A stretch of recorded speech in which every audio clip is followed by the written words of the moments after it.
The first step in replacing the rear shocks is to remove the wheels for better access. Removing the spare tire may help as well, but we've chosen to leave ours on. Once the vehicle is jacked up and secured on jack stands, remove the wheel on the corner you'll be working on. Start with the top shock mounting bolt. You'll need a wrench to hold the top part of the shock, keeping the shock tube from turning. Put a socket onto the top nut and start wrenching. Access to the top nut is very tight, so take your time and be patient.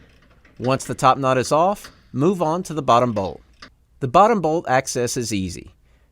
Just hold on to the bolt with a wrench and use your socket wrench to remove the nut. Hang on to the nut and bolt so you can reuse it with the new shock. Before installing the new shock, put the cup washer and bushing on the top stud just like this. Place the bottom of the shock into the mount and insert the bolt. You might need to tap the bolt a few times to encourage it through. Now, put the nut on the bolt.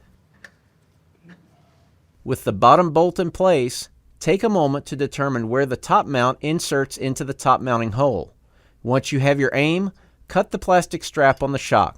It will decompress slowly and you'll be able to guide the upper bolt into the mounting hole. Install the top bushing and cup washer.